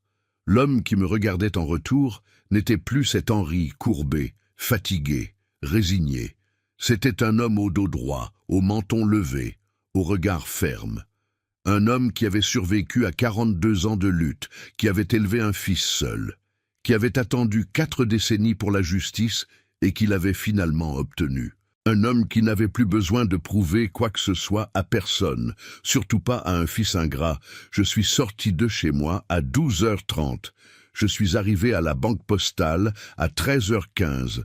Monsieur Duchamp m'a reçu personnellement à l'entrée. « Monsieur Henry, vous êtes prêt ?»« Je suis prêt. » « Votre fils a confirmé sa présence pour 14 heures. Il vient avec son épouse. » « Parfait. Je veux qu'elle voie aussi. » Nous sommes montés au salon VIP. Monsieur Duchamp a servi du café. Nous avons parlé de choses légères. Il m'a raconté sa mère, Madame Marcel, qui avait maintenant son propre atelier de couture et vivait bien. 14 heures. Le téléphone de la réception a sonné. « Monsieur Duchamp, Monsieur Julien Dubois est arrivé. » Mon cœur s'est accéléré, mais j'ai gardé une expression calme. « Faites-le monter. » J'ai entendu l'ascenseur. J'ai entendu des pas précipités dans le couloir. J'ai entendu la voix de Mélanie, forte, excitée. « Chérie, 15 millions en liquide. Tu as pensé où on va garder tout ça ?» La porte s'est ouverte. Et quand Julien m'a vu assis dans ce fauteuil en cuir avec le conseiller régional à mes côtés, avec une tasse de café dans la main et cette montre en or brillant à mon poignet, son monde s'est effondré. Parce qu'il y a des choses que l'argent achète, et il y a des choses que seule la vérité peut payer. La couleur a disparu du visage de Julien en 2 secondes. C'était comme voir quelqu'un recevoir un coup de poing invisible dans l'estomac. Tout son corps s'est raidi, sa bouche s'est ouverte dans un « oh » silencieux. Ses yeux se sont écarquillés au point qu'on pouvait voir le blanc autour de l'iris noisette.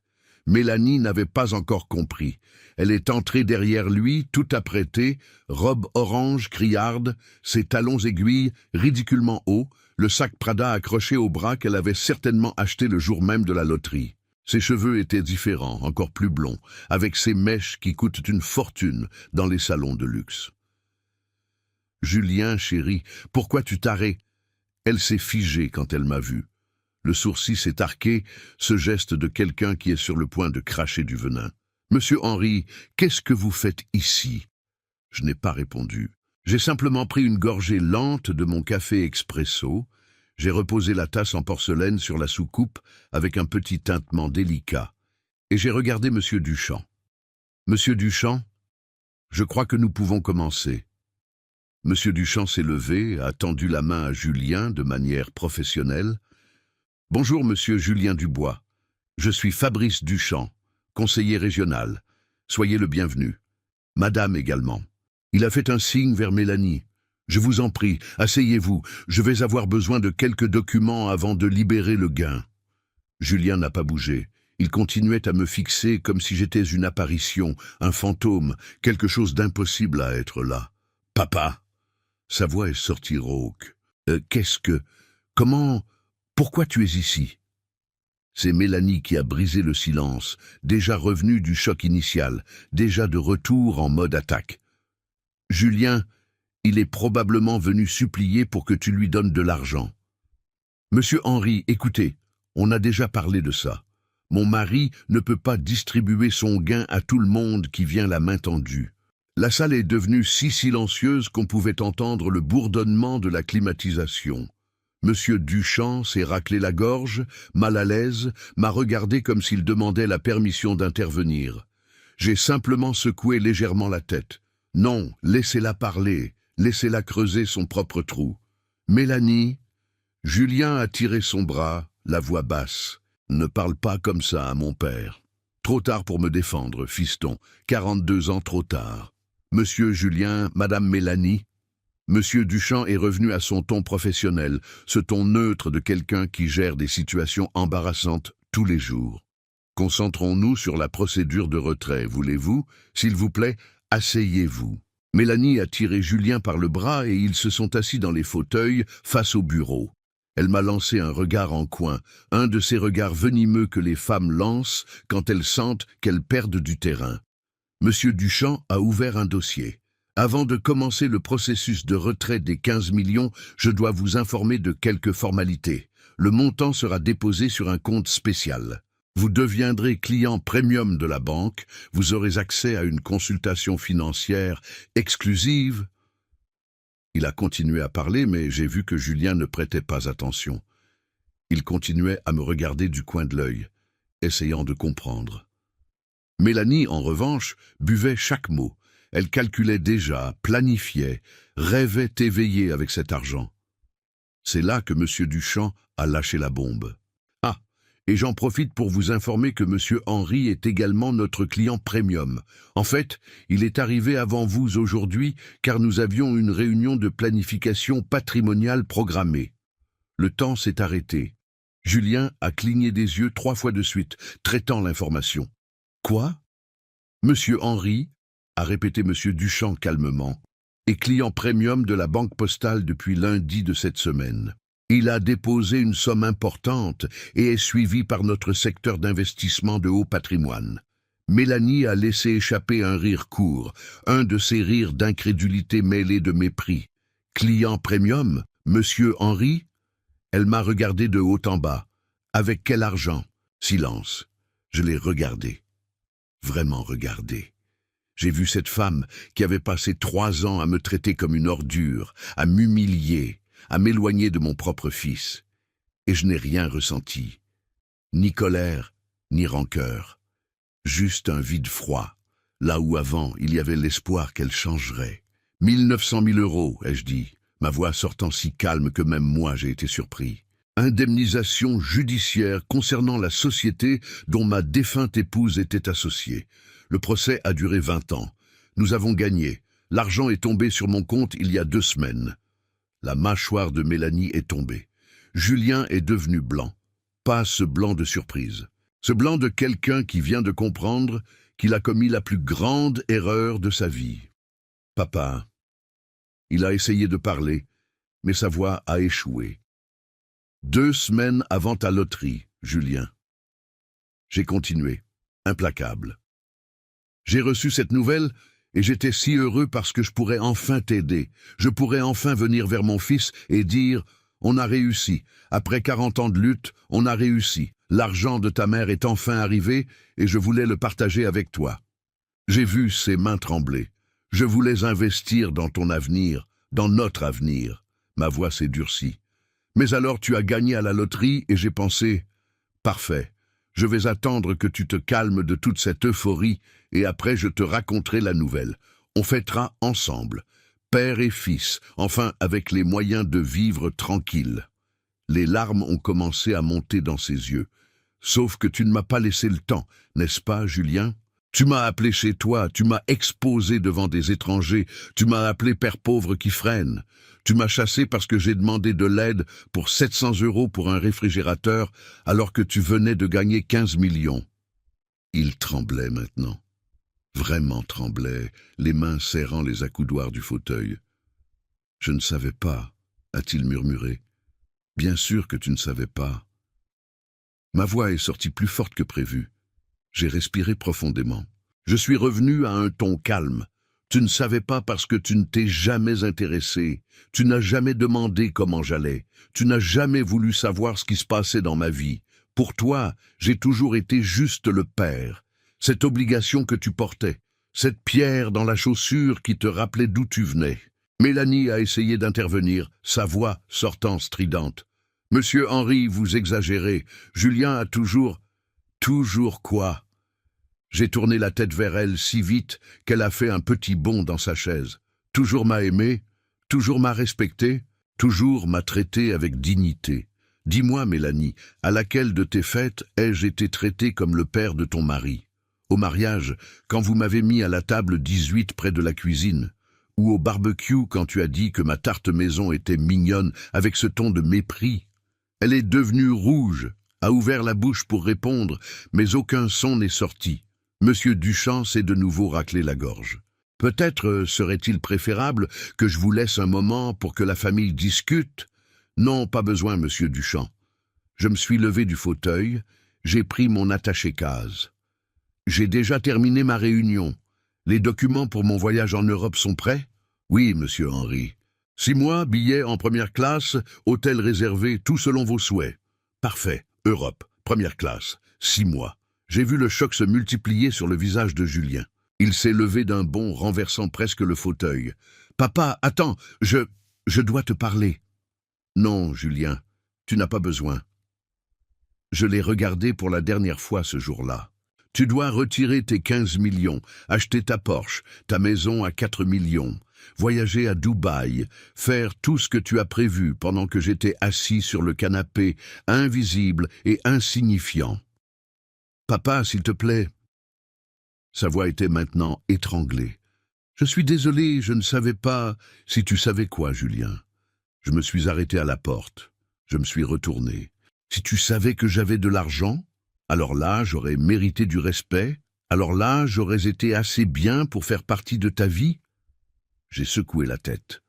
Ça ne fait que prouver mon point. Ce que tu as perdu, ce n'est pas un père pauvre. Tu as perdu un père qui t'aimait inconditionnellement. Et contrairement au gain de la loterie, ça ne se récupère pas.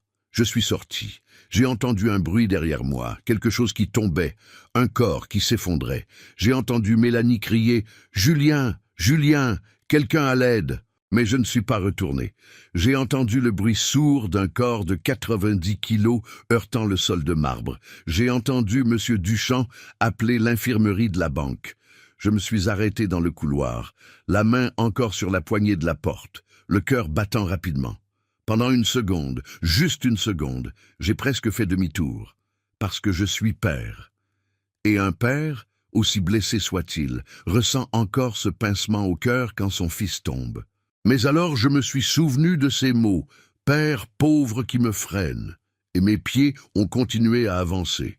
Il y avait un petit salon d'attente à côté, avec des canapés en cuir et une machine à café. Je me suis assis, je n'allais pas partir sans savoir s'il allait bien. Je ne suis pas inhumain, mais je n'allais pas non plus courir comme le chien qui reçoit des coups et revient quand même. 5 minutes plus tard, M. Duchamp est apparu. « Monsieur Henry, il se réveille, l'infirmière est avec lui, c'était un évanouissement émotionnel, rien de grave. » Il a hésité. Mais il vous demande, il supplie en fait. Il va assez bien pour continuer la procédure de retrait? Monsieur Duchamp a cligné des yeux, surpris par la froideur de ma question. Oui, mais peut-être serait-il préférable de reporter? Non. Je me suis levé. Il est venu retirer l'argent. Qu'il le retire. Je suis retourné dans le salon VIP. La scène était pathétique. Julien était assis par terre, adossé au mur, la cravate desserrée, les cheveux en bataille, le visage encore pâle. Un hématome se formait sur son front, là où il avait cogné en tombant. L'infirmière, une jeune femme en blouse blanche, vérifiait sa tension.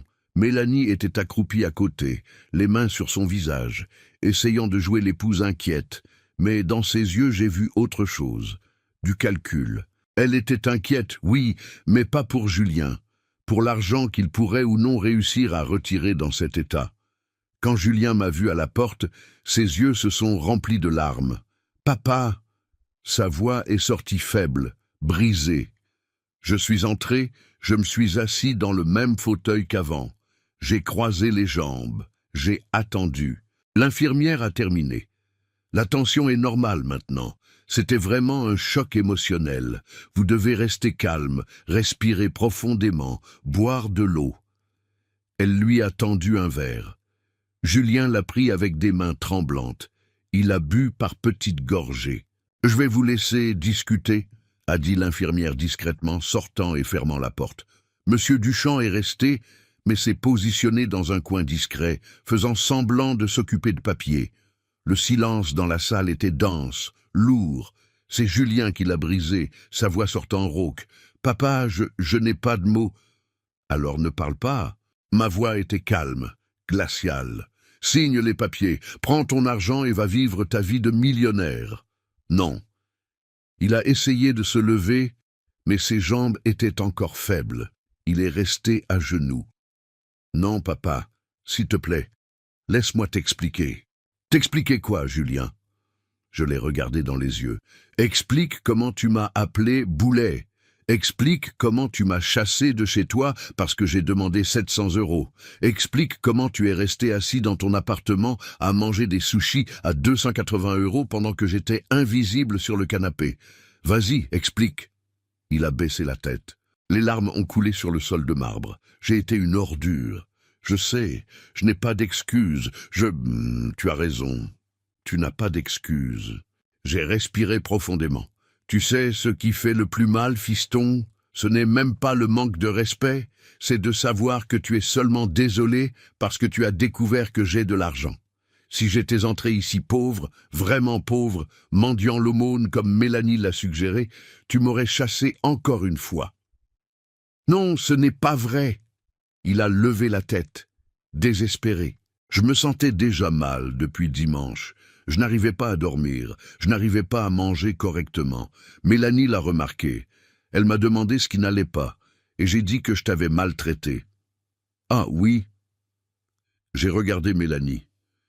Et qu'a dit ta femme quand tu lui as raconté ça? Mélanie est devenue rouge, a détourné le regard. Julien aussi. Parle, Julien, qu'est-ce qu'elle a dit? Silence. Elle a dit que tu avais bien fait, n'est-ce pas? Ce n'était pas une question, c'était une affirmation. Elle a dit que tu devais établir des limites et que j'allais devenir une sangsue, n'est-ce pas? Mélanie a explosé. Écoutez, monsieur Henry, je ne savais pas que vous aviez de l'argent. Si j'avais su... Voilà. J'ai frappé ma main sur l'accoudoir du fauteuil avec tant de force que tout le monde a sursauté. C'est ça le problème. Si j'avais su que vous aviez de l'argent, c'est tout ce qui compte pour vous deux. L'argent, pas le caractère, pas l'histoire, pas l'amour, juste l'argent. Je me suis levé du fauteuil, j'ai pris mon attaché-case. Papa, non! Julien a essayé de se lever à nouveau. Il y est arrivé cette fois. Il a titubé jusqu'à moi. S'il te plaît, donne-moi une chance de réparer ça. Réparer? J'ai ri. Mais il n'y avait aucun humour dans ce rire. Julien, tu n'as pas cassé une assiette. Tu as brisé 42 ans. Comment on répare ça? Dis-moi. Je vais changer. Je te promets, je vais être le fils que tu mérites. Non. J'ai secoué la tête. Tu vas être ce que tu as toujours été. Un homme qui mesure la valeur des gens par leur compte en banque. Et tu sais quoi? Je ne veux pas d'un fils comme ça. Son visage s'est décomposé, littéralement décomposé. Sa bouche a tremblé, ses yeux ont débordé. Tout son corps a commencé à être secoué par des sanglots. Papa, je t'aime. Peut-être que tu m'aimes. Ma voix était ferme maintenant, sans colère, sans douleur, juste définitive. Mais un amour qui n'apparaît que quand ça arrange. Un amour qui dépend d'un compte en banque, un amour qui vient après l'humiliation. Ce genre d'amour, je n'en ai plus besoin. J'ai regardé Monsieur Duchamp.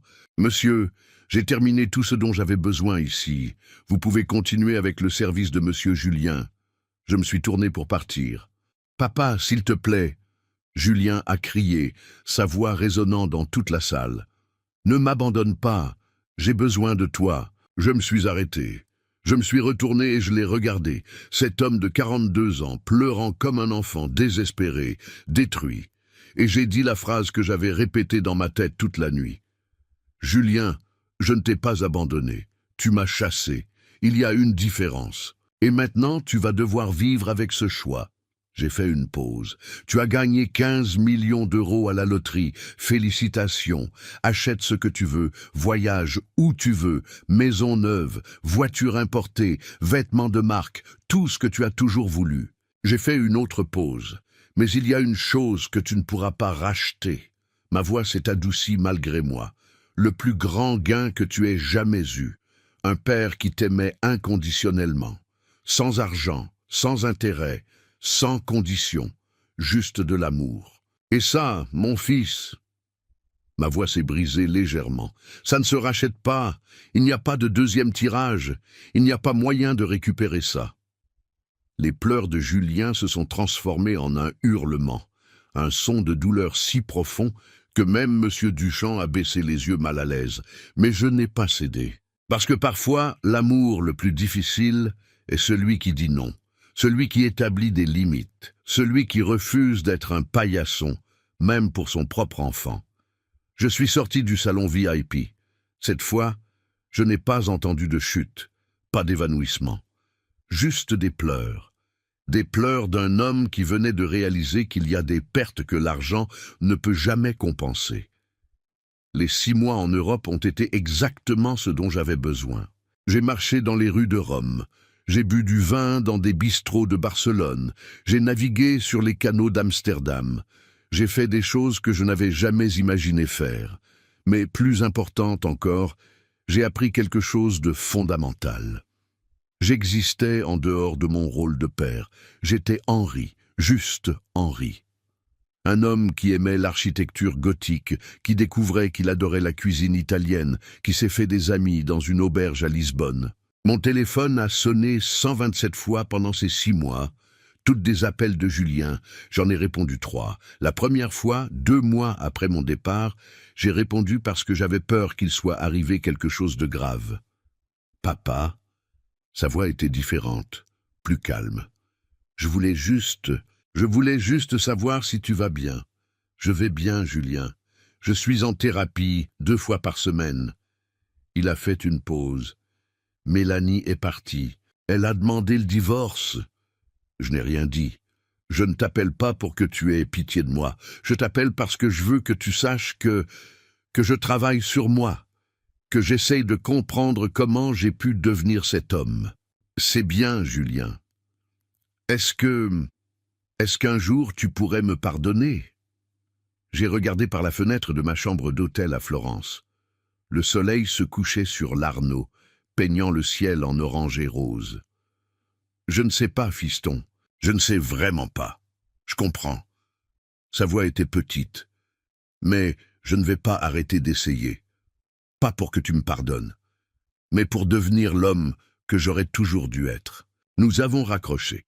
Quand je suis rentré à Paris en novembre, quelque chose avait changé en moi. Je n'étais plus cet homme courbé par le poids de l'amour non réciproque. J'étais droit, libre. J'ai rénové mon appartement à Montreuil, pas de manière extravagante, mais confortablement. J'ai créé un petit atelier de menuiserie dans mon garage et j'ai commencé à donner des cours gratuits aux jeunes du quartier. J'ai créé une fondation avec 400 000 €, Fondation Marguerite Dubois, pour aider les veuves et les veuves avec de jeunes enfants. Parce que je savais ce que c'était de ne pas avoir de choix, de ne pas avoir d'issue, de ne pas avoir d'espoir. Julien a continué à appeler, pas tous les jours, pas de manière insistante, juste présent. 6 mois après mon retour, il est apparu à ma porte. C'était un dimanche après-midi. Quand j'ai ouvert, j'ai à peine reconnu mon fils. Il avait maigri, pas d'une manière malsaine, mais d'une manière qui montrait qu'il avait arrêté de vivre dans l'excès.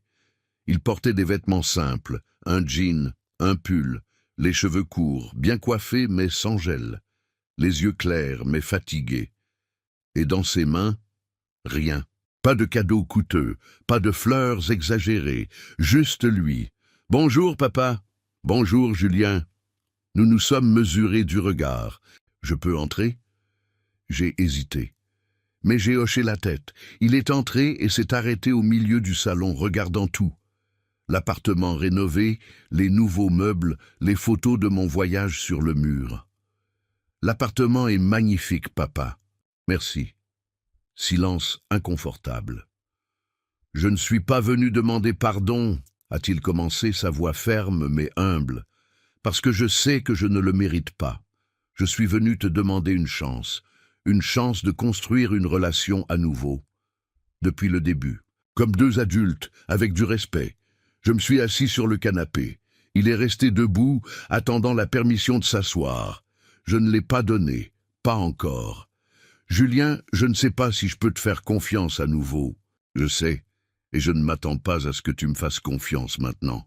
J'espère juste que tu me laisseras essayer de prouver, avec le temps, avec des actions, que j'ai changé. » Je l'ai regardé, vraiment regardé, et j'ai vu quelque chose de différent.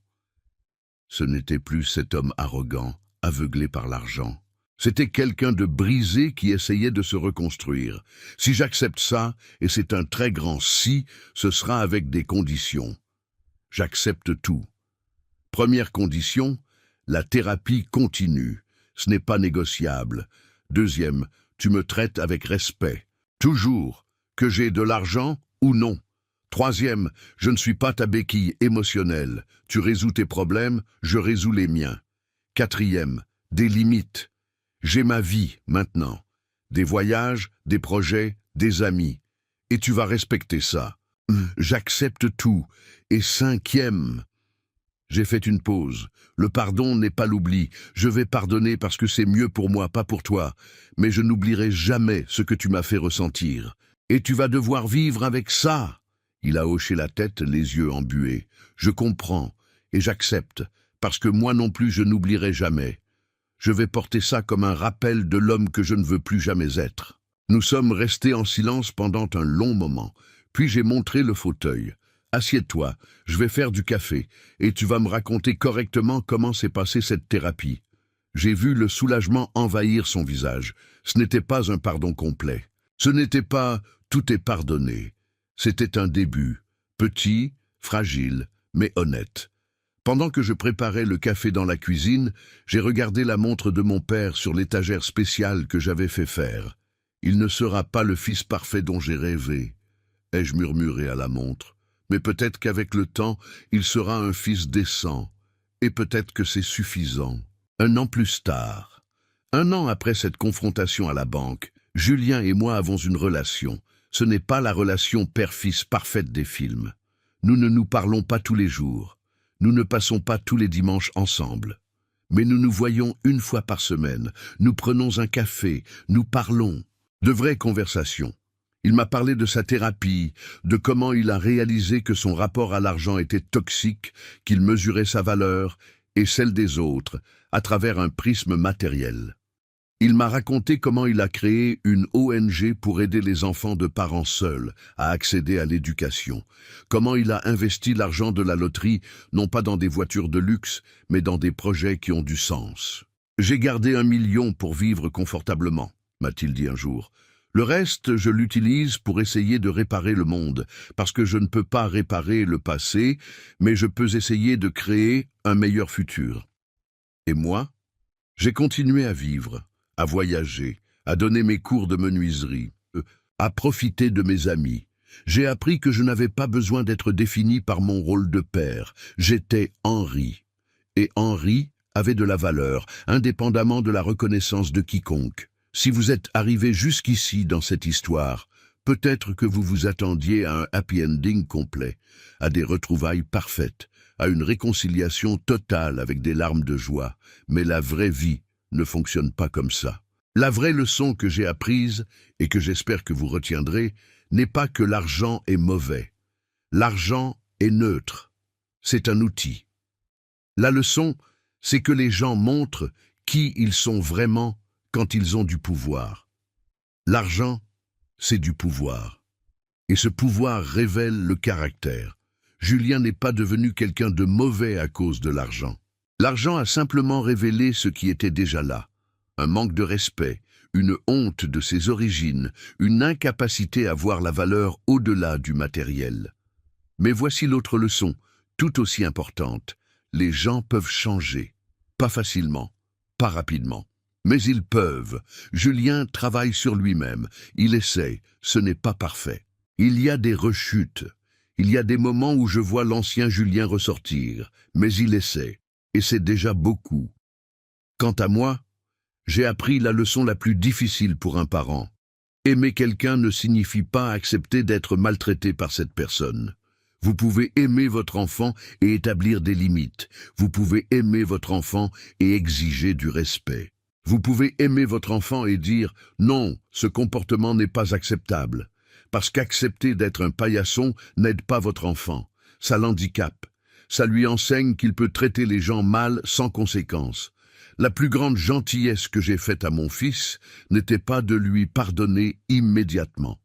C'était de lui montrer qu'il y a des conséquences à ses actions. Que l'amour inconditionnel ne signifie pas une tolérance inconditionnelle au manque de respect. Si cette histoire vous a touché, peut-être parce que vous êtes un parent qui se sent invisible ou un enfant qui réalise qu'il n'a pas assez valorisé ses parents, alors écoutez-moi. Pour les parents, vous avez de la valeur. Votre valeur ne dépend pas de la reconnaissance de vos enfants. Vous avez le droit d'établir des limites. Vous avez le droit de dire « assez ». Et cela ne fait pas de vous un mauvais parent. Cela fait de vous une personne avec de la dignité. Pour les enfants, vos parents ne sont pas des distributeurs automatiques de soutien émotionnel et financier. Ce sont des êtres humains avec des sentiments, des rêves, des besoins. Le temps que vous avez avec eux n'est pas infini. Ne attendez pas qu'ils partent, ou pire, qu'ils soient encore là mais émotionnellement partis, pour réaliser leurs valeurs. L'argent va et vient. Les maisons, les voitures, les vêtements de marque, tout ça finit à la poubelle ou dans un vide-grenier. Mais les relations, les souvenirs, le respect, l'amour authentique, ça c'est ce qui reste. C'est ce qui compte quand vous êtes vieux et que vous regardez en arrière. Ne mesurez pas la valeur des gens à leur compte en banque. Mesurez-la à leur caractère, à leur intégrité, à la façon dont ils traitent les autres quand ils n'ont rien à gagner. Et si vous avez maltraité quelqu'un, un parent, un ami, un partenaire, parce que vous pensiez qu'il n'avait rien à vous offrir, sachez qu'il n'est jamais trop tard pour changer. Mais le changement doit être réel. Pas juste des mots, des actions, du temps, de l'humilité. Et même alors, la personne que vous avez blessée a le droit de ne pas vous pardonner, a le droit de maintenir ses limites, a le droit de dire « je t'aime », mais de loin, et vous devez respecter ça. Parce qu'au final, c'est ça le respect, c'est ça l'amour mature. Merci d'avoir écouté cette histoire jusqu'au bout. Si elle vous a touché, laissez un commentaire en me disant d'où vous nous regardez et quelle partie vous a le plus marqué. Abonnez-vous à Les Conseils de Papy et activez la cloche pour ne manquer aucune de nos histoires de vie, de dignité et de respect. Partagez cette histoire avec quelqu'un qui en a besoin et souvenez-vous, vous avez de la valeur, toujours, même quand les autres ne le voient pas. À bientôt et que la sagesse vous accompagne.